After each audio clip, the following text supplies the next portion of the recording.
Good morning students. तो आज हम स्टार्ट करते हैं एक्सरसाइज 1.3। एक्सरसाइज 1.3 के क्वेश्चंस। तो भाई पिछली वीडियो में हमने पढ़ा था कि प्रतिलोम फलन या फलनों का संयोजन। पिछले दो वीडियो में हमने पढ़ा फलनों का संयोजन और प्रतिलोम फलन या व्युत्क्रमणीय फलन। उन दोनों टॉपिक के ऊपर हम पढ़ेंगे आज एक्सरसाइज 1.3। एक्सरसाइज है आपके पास 1.3 का क्वेश्चन नंबर फर्स्ट है वही लेट एफ, मतलब माना एक फलन एफ जो है वो किस प्रकार परिभाषित है 1, 3, 4 से लेकर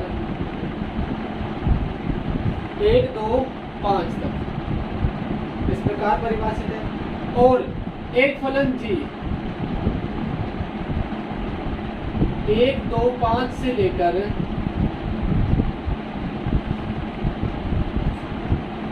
1, 3 तक परिभाषित है। वो किस प्रकार है f जो है वो किस प्रकार है भाई 1, 2, 3, 5 and 4। तो f तो इस प्रकार परिभाषित है एवं g जो है वो है भाई 1, 3, 2, 3 and 5, 1, 3, 2, 3 और 5। ठीक है, हमें निकालना क्या है गोफ, याद क्या करना है हमें, गोफ याद कीजिए। गोफ याद करेंगे किस प्रकार, देखिए सबसे पहले f जो दे रखा है वो ये दे रखा है, g जो दे रखा है वो दे रखा है। अब हम गोफ निकालने के लिए क्या करते थे, f जो फलन था वो a से b तक परिभाषित होता था एवं g जो फलन था वो b से c पर परिभाषित होता था। तब गोफ जो था दो फलनों का संयोजन, तो कहां से कहां तक परिभाषित होगा, a से c तक, a से c तक ये हो जाएगा a से। यहाँ पर फलन समुच्चय a ये है, समुच्चय b ये है, देखिए भाई b से c तक ये भी b है और ये, ठीक है। गोफ जो होगा वो a से c तक परिभाषित होगा, ठीक है। उसके बाद x जो एलिमेंट आएंगे वो सब कहाँ से आएंगे, समुच्चय a से आएंगे। सबसे पहले आपको दिया हुआ है क्या है, f1 का मान 2, f3 का मान 5 और f4 का मान 1 का प्रतिबिंब 2 है, 3 का प्रतिबिंब 5 है और 4 का प्रतिबिंब 1 है, ये लिख दिया आपने, ठीक है। उसके बाद g के लिए g1 1 का प्रतिबिंब 2, g2 3, g5 1। इस प्रकार आपको फलन f और g परिभाषित है। अब देखिए गोफ जो होता है, गोफ ऑफ x वो क्या होता है, g is a function of f, ऐसा ही होता है। जहाँ x जो है वो कहाँ से आते हैं, समुच्चय a से। ये क्या है अपने पास 1, 3, 4, ऐसा 1, 3, 4 के लिए क्या निकालना है, गोफ। x बराबर 1 के लिए, x बराबर 1 के लिए गोफ ऑफ 1, तो g is a function of f1। तो भाई देखिए g ऐसे कैसे, f1 का मान कितना है हमारे पास, f1 का मान है 2, तो मैंने रख दिया 2। g2 का मान, फिर g2 का मान है 3, तो ये कितना आ गया अपने पास, 3 आ गया अपने पास। x बराबर आपने 2 रखा, गोफ of g is a function of f2। अच्छा g भी ऐसे कैसे, f2 का मान, f2 का है, f2 का है, f2 का मान सॉरी 2 नहीं आएगा, कहाँ आएगा, 3 आएगा अपने पास। 1, 3 और 4 अवयव है हमारे पास, तो f3 का मान है 5 और g5 का मान है 1। आ गया भाई, x बराबर अवयव है 4, गोफ of 4, g is a function of f4, ठीक है। अच्छा f4 का मान बता दीजिए 1, और जी एक का मान कितना है। इस प्रकार हमने क्या निकाला, गोफ एक्स के प्रत्येक अवयव के लिए गोफ का मान निकाला। आप गोफ को क्रमिक युग्मक के रूप में अगर लिखते हो तो क्या आता है, 1 का प्रतिबिंब 3, 3 का प्रतिबिंब 1 और 4 का प्रतिबिंब कितना है। इस प्रकार क्या निकालना है, दो फलनों का संयुक्त फलन या संयोजन फलन क्या होगा, गोफ। ठीक है, आप गोफ भी निकाल सकते हो, लेकिन आपसे क्वेश्चन में पूछा गया है ओनली गोफ फाइंड करना है, तो हमने क्या निकाला, गोफ। ठीक है, नेक्स्ट क्वेश्चन देखते हैं अपन, क्वेश्चन नंबर 2।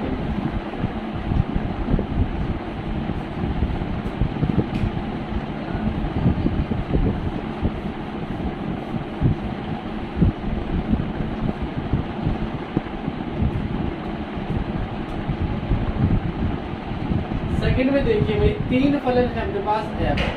एक f जो है r से r में परिभाषित है, g है वो भी r से r में, r जो है वो वास्तविक संख्याओं का समुच्चय है, और एक h जो है वो भी r से r में परिभाषित है। ऐसा दिया हुआ है। उसके बाद हमें सिद्ध करना है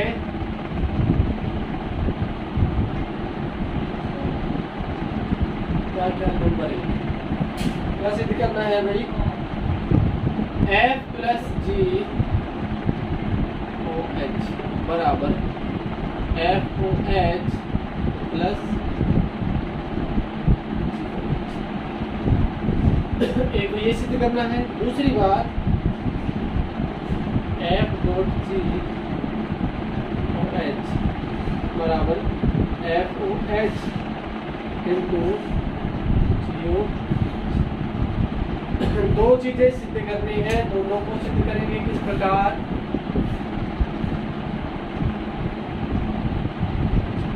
देखिए फर्स्ट क्वेश्चन क्या हो गया, एफ प्लस जी बराबर आता F O H plus G O H, ये सिद्ध करना है आपको। सबसे पहले आप क्या ले लो, LHS ले लो, LHS ले लीजिए, f plus G O H of x, किसी अवयव x के लिए ले लिया। जहाँ जो x है वो कहाँ से आता है, वास्तविक संख्याओं के समुच्चय से। ठीक है भाई, आप इसको क्या लिखोगे, f plus G is a function of H X. यदि आप गोफ लिखते थे तो क्या लिखते थे, g is a function of F x, ऐसा लिखते थे। तो g की जगह क्या ये पूरा है, is a function of f पे अप्लाई कर दो, g पे अप्लाई कर दो, f is a function of H x, g is a function of H x. आप इसे लिख सकते हो क्या, f ओ h g ओ h दोनों को संयुक्त रूप से लिखा F O H plus G O H, बाहर क्या आ जाएगा अपने पास x और x को हटा दिया तो देखो इसके बराबर क्या मिलेगी, ये मिल गया। नहीं हमें सिद्ध करना था, ये क्या आ गया अपने पास, ये प्रूफ करना था। सेकंड नंबर जो प्रूफ करना है वो है हमारे पास क्या, एफ डॉट जी एच बराबर एफ ओ एच, ऐसा लेके आना है ना। ऐसा लाने के लिए आप क्या करोगे, LHS ले लेते हैं, लेफ्ट हैंड साइड ये ले लिया तुम, F dot ji of H किसी एलिमेंट x के लिए जहाँ x जो है वो वास्तविक संख्या की समुच्चय में आता है। ठीक है, तो भी देखिए f dot G is a function of H x, ऐसा लिखते थे गोफ की परिभाषा से। अलग अलग मल्टीप्लिकेशन के लिए अप्लाई करेंगे, f is a function of H X. ठीक है,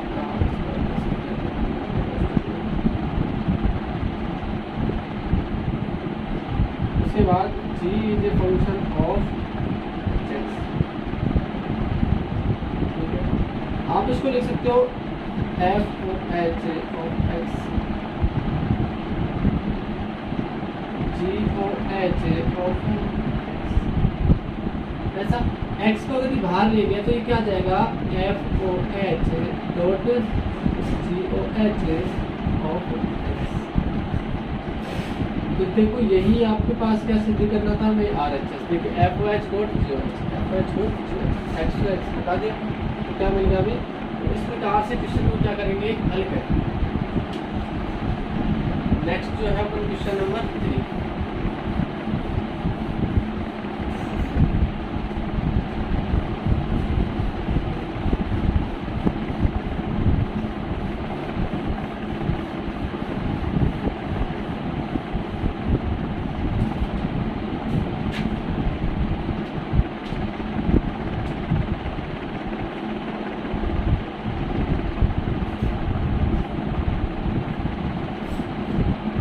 फाइंड गोफ एंड फोक, मतलब गोफ और फोक क्या निकालना है, ज्ञात करना है। नंबर एक आपको दिया हुआ है एफ एक्स जो है वो मोड ऑफ एक्स है एवं जी एक्स जो है 5x - 2 का मापांक फलन। ठीक है, अब मापांक फलन जो आपने पढ़ चुके हैं पहले, इसके लिए हमें क्या क्या निकालना है, गोफ निकालना है और फोक निकालना है। गोफ निकालेंगे, गोफ ऑफ एक्स किसके बराबर होता है, g is a function of F x. ठीक है भाई, g मैंने ऐसे कैसे रखा, एफ एक्स का मान है अपने पास मोड ऑफ एक्स। अब देखिए भाई जी एक्स का मान क्या होता है, मोड ऑफ 5x - 2, और यदि x के स्थान पर मोड x आ जाए तो ये रख देंगे अंदर। तो देखिए जी एक्स की जगह रख दिया 5 और x के स्थान पर क्या रखा है मैंने, mod of x -2। Same to same ऐसा कैसा है, लेकिन x के स्थान पर क्या था, मोड ऑफ x था, तो मैंने ऐसे कैसे क्या लिख दिया, मोड ऑफ x। ये आपका आंसर। फर्स्ट चीज क्या निकलेगी, गोफ निकलेगी। उसके बाद निकालना है आपको fog of f is a function of gx। तो भाई gx का मान बता दीजिए, मोड ऑफ 5x - 2। तो आप देखिए यदि fx होता तो उसका मोड लग जाता x का, अब f इंटू ये है तो इसका मोड लग जाएगा। एक मोड लगा दिया और अंदर क्या लिख दिया मैंने, 5x - 2। अब देखिए इसका मान यदि नेगेटिव हो या पॉजिटिव हो, इस मोड के कारण क्या निकलेगा, धनात्मक। धनात्मक का मोड लगाओगे तो वापस धनात्मक निकलेगा। इसका मतलब आप एक मोड को हटा सकते हो और आप ऐसे कह सकते हैं इसको मोड ऑफ 5x - तो इसी का सेकंड पार्ट और है क्वेश्चन का, उसमें आपके पास है f(x) बराबर तो है 8x एवं gx जो है वो x की पावर है 1/।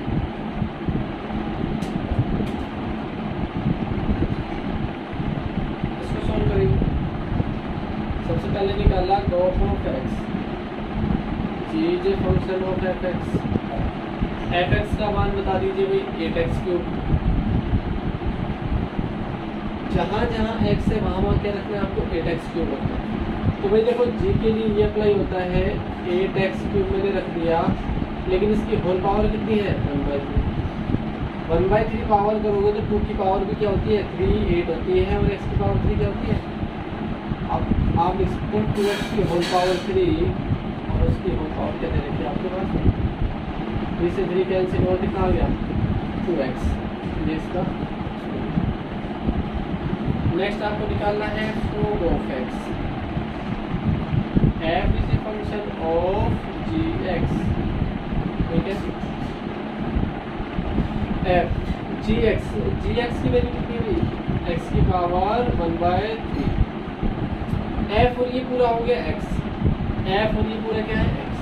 जहाँ जहाँ x है वहाँ के क्या रखना है, x की पावर 1/3।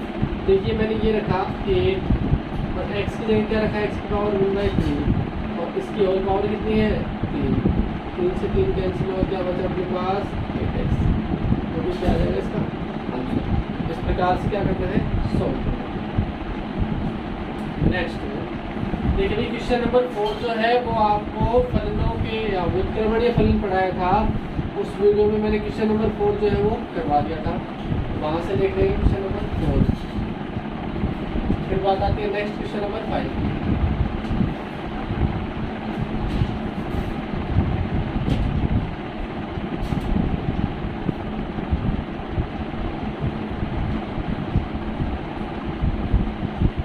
क्वेश्चन नंबर 5 अपने पास, जांच कीजिए कि फलन जो है वो व्युत्क्रमणीय फलन है या नहीं है, और यदि व्युत्क्रमणीय फलन है तो उसका व्युत्क्रम ज्ञात कीजिए। फर्स्ट बात आती है 1 2 3 4 से 10, ठीक है, जहाँ f जो है वो किस प्रकार परिभाषित है, 110 210 310 एंड 410। ऐसा है भाई, आपको जांच करके बताना है कि यह फलन व्युत्क्रमणीय फलन है या। अच्छा भाई, व्युत्क्रमणीय फलन कब होता है, मैंने बताया था कोई भी फलन व्युत्क्रमणीय फलन होगा यदि और केवल यदि वह एकेकी है और आच्छादक है। मतलब एकेकी है और आच्छादक है तो आपके पास फलन कैसा होगा, एकेकी प्लस आच्छादक। तो हम क्या कह सकते हैं, व्युत्क्रमणीय। अब मैंने ये डबल साइड में एरो लगाया, इसका मतलब व्युत्क्रमणीय है तो एकेकी आच्छादक होगा ही होगा, ठीक है। तो भी हम जांच करके बताएंगे फलन एकेकी है या आच्छादक है या। तो प्रतिचित्रण के माध्यम से अगर समझा जाए तो ये है, यहाँ अवयव है 1 2 3 4, यहाँ पर केवल एक अवयव 10, 1 का प्रतिबिंब यही है, 2 का प्रतिबिंब यही है, 3 का प्रतिबिंब यही है, 4। प्रांत ये क्या है अपने पास, प्रांत, और ये प्रांत के प्रत्येक अवयव का केवल एक ही प्रतिबिंब है। मतलब मैं क्या कह सकता हूँ, कोई भी दो ले लो, ठीक है, F1 is equal to F2, 1 का प्रतिबिंब 10 है, 2 का प्रतिबिंब 10 है, लेकिन एक जो है वो 2 के बराबर तो नहीं है, नहीं है। और 1 2 बिलोंग्स टू 1 2 3 4, इससे 2 भी ले ली तो मैंने कोई नहीं। तो भाई f जो है वो एकेकी तो नहीं है, एकेकी नहीं है तो आच्छादक हो या ना हो हमें कोई फर्क नहीं पड़ता, एकेकी नहीं है तो व्युत्क्रमणीय नहीं। अतः f व्युत्क्रमणीय फलन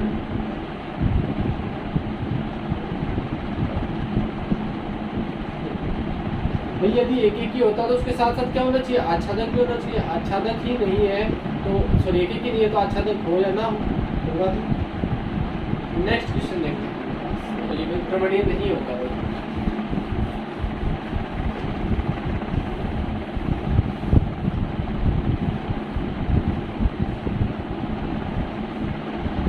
इसी के 3 पार्ट है तो सेकंड पार्ट देखते हैं। जी जो है वो 5 6 7 8 से 1 2 3 4 में परिभाषित है। इस प्रकार परिभाषित है वही 5 4 6 3 7 4 8 ऐसा। ठीक है भाई, प्रतिचित्रण देख लेते हैं इसका भी एक बार, एकेकी और आच्छादक के लिए।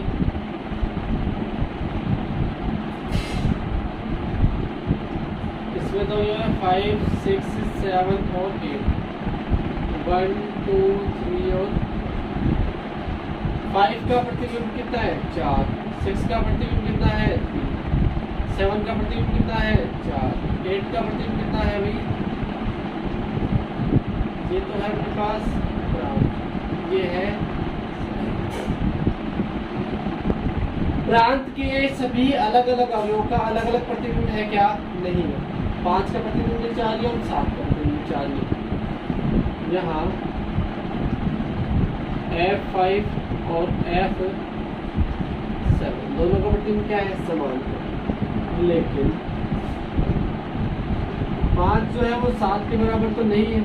और ये जो प्रतिबंध जो होता है एक एक का विरोधाभास होता है, तो F जो है वो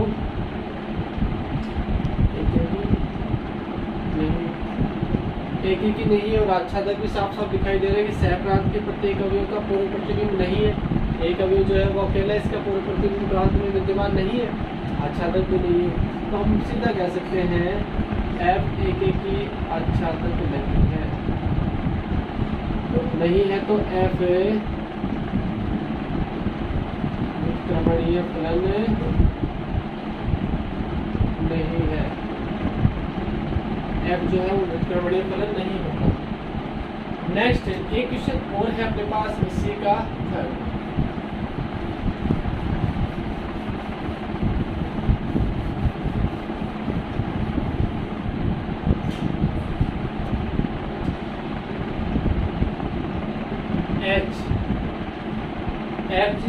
H जो है अपने पास 2, 3, 4, 5 से 7, 9, 11 और 13 किस प्रकार है भाई। H जो है 2 का 7 से, 3 का 9 से, 4 का 11 से और 5 का 13 से, इस प्रकार दिया हुआ है। चलो एक आच्छादक की जांच करते हैं। एक समुच्चय है अपने पास, एक समुच्चय है, ये है भाई 2, 3, 4, 5, 7, 9, 11 और 2 का प्रतिबिंब 7, 9, 11 और ऐसे भी होगा। प्रांत के प्रत्येक अलग अलग अवयव का प्रतिबिंब सह प्रांत में क्या है, अलग अलग है। ठीक है, मतलब मैं क्या कह सकता हूँ, F2 का प्रतिबिंब 7 है, F3 का प्रतिबिंब 9 है, F4 का प्रतिबिंब 11 है, F5 का प्रतिबिंब, ठीक है। For all A belongs to set 2, 3, 4, 5 दो अवयव ले लिए, कोई भी दो, आप ये सारे में से चारों में से कोई भी ले सकते हैं। FA is not equal to FB, A is not equal to B, F एक ही तो है। उसके बाद आच्छादक सह प्रांत के प्रत्येक अवयव का पूर्व प्रतिबिंब जो है प्रांत में विद्यमान है।